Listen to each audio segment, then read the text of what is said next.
Berada di Rawapening sepertinya sangat menarik jika saya membacakan cerita tentang legenda Danau Rawapening ini. Siapkan segelas kopi hangat, minta waktunya sejenak, mari kita menyimak dan mengenal lebih dekat salah satu cerita rakyat dari Jawa Tengah, yaitu legenda Rawapening.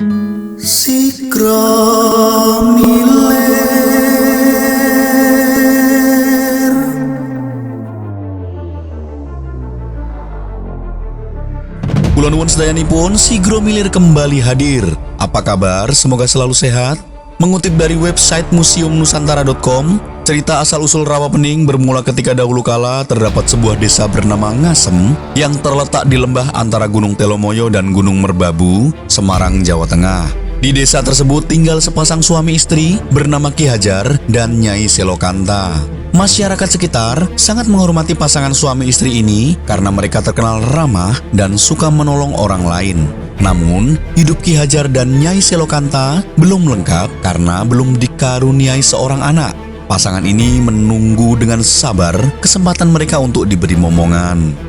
Pada suatu hari, Nyai Selokanta duduk termenung di depan rumahnya. Ki Hajar yang melihat istrinya merenung, datang menghampirinya dan menanyakan apa yang sedang dipikirkan oleh sang istri. Nyai Selokanta menyampaikan kepada Ki Hajar bahwa ia ingin memiliki anak. Ki Hajar yang mendengarkan keinginan istri tercintanya ini, kemudian meminta izin untuk bertapa kepada istrinya.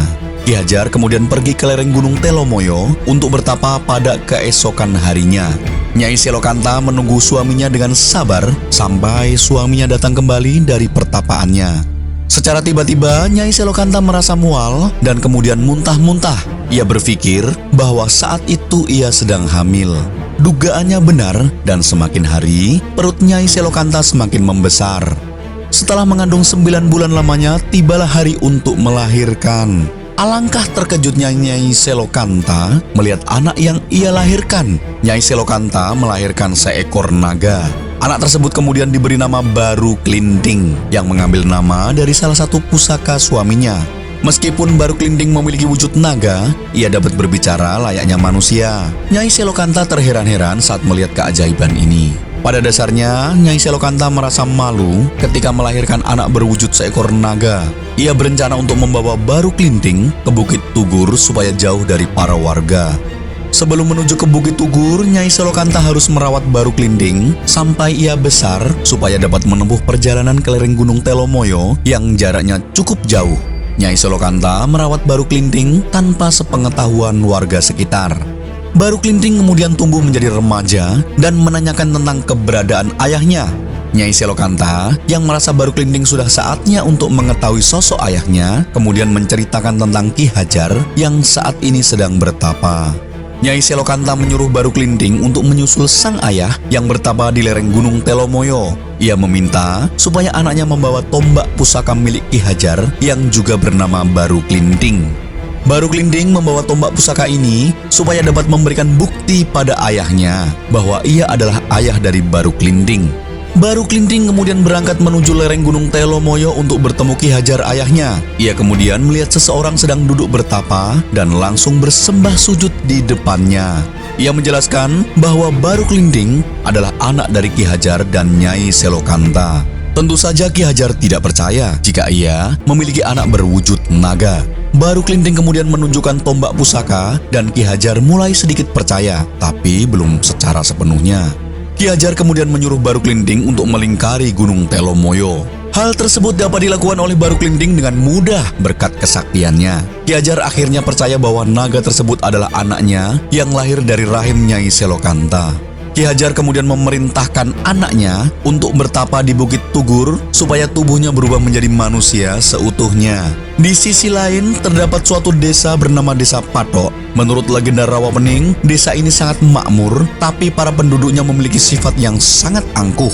Penduduk berniat untuk mengadakan pesta sedekah bumi, berbagai makanan lezat disajikan untuk menjadi hidangan bersama warga Desa Patok. Warga desa kemudian pergi berburu ke Bukit Tugur. Mereka melihat seekor naga yang sedang bertapa. Naga itu sendiri adalah Baru Klinding. Para warga desa kemudian menangkap naga tersebut dan memotong-motong dagingnya yang lalu dibawa pulang ke desa.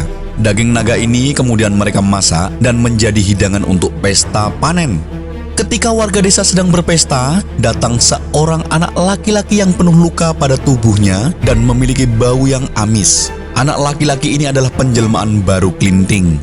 Baru Klinting bergabung ke dalam keramaian dan meminta makanan kepada warga, tapi tidak ada satupun warga yang mau memberinya makan. Bahkan, para warga memaki-maki dan mengusir Baru Klinting karena baunya yang tidak sedap. Singkat cerita, Baru Klinting pergi meninggalkan desa. Ia kemudian bertemu seorang janda tua bernama Nyi Latung di tengah perjalanan. Nyi Latung kemudian mengajak Baru Klinting untuk ke rumahnya dan memberikan hidangan yang lezat. Baru Klinting yang melihat perilaku warga desa dan kebaikan Nyi Latung merasa bahwa warga desa perlu diberi pelajaran. Ia meminta Nyi Latung untuk menyiapkan alat penumbuk padi jika mendengar suara gemuruh. Baru Klinting kemudian berjalan kembali ke pesta panen dengan membawa sebatang lidi. Ia kemudian menancapkan lidi itu ke tanah dan meminta warga untuk mencabut lidi tersebut. Para warga beramai-ramai mencoba, tapi tidak ada satupun yang dapat mencabut lidi tersebut.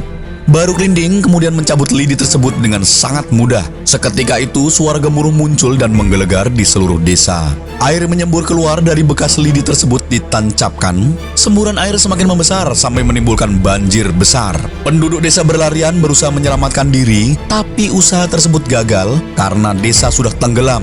Desa tersebut kemudian berubah menjadi danau yang kini kita kenal sebagai Rawa Pening. Pada akhir legenda Rawa Pening diceritakan bahwa Baru Klinting kemudian menemui Nyi Latung yang sudah menunggu di atas lesung yang berfungsi sebagai perahu. Nyi Latung adalah warga desa satu-satunya yang berhasil selamat dari banjir tersebut. Baru Klinting kemudian kembali menjelma menjadi naga dan menjaga Rawa Pening. Oke, pesan moral dari legenda Rawa Pening adalah kesabaran, kepercayaan, dan kasih sayang. Selain itu, beberapa pesan moral dari cerita Rawa Pening antara lain, ketekunan dan kesabaran dalam menjalani kehidupan adalah kunci untuk mendapatkan apa yang kita inginkan. Setiap orang memiliki keajaiban atau bakat dalam dirinya, meskipun terkadang sulit untuk dipahami oleh orang lain. Orang tua harus selalu mencintai dan merawat anaknya, terlepas dari apapun keadaannya. Jangan meremehkan seseorang hanya karena penampilannya, karena setiap orang memiliki potensi yang besar. Percaya pada diri sendiri dan kemampuan yang kita miliki adalah penting dalam mencapai tujuan hidup. Keraguan terhadap orang lain dapat diatasi dengan memberikan kesempatan kepada mereka untuk membuktikan diri. Dari cerita legenda Rawa Pening, kita dapat mengambil pesan moral bahwa kita tidak boleh bertindak semena-mena pada orang yang memiliki kekurangan dan lebih menghargai orang lain. Terima kasih sudah bersedia mendengarkan saya bercerita tentang legenda Rawa Pening ini. Jangan lupa habiskan kopinya. Bagi yang beraktivitas, selamat beraktivitas. Bagi yang sedang istirahat, selamat beristirahat. Mohon maaf jika ada kesalahan saya dalam menyampaikan informasi. Saya undur diri, sampai ketemu kali lain. Matur nuwun.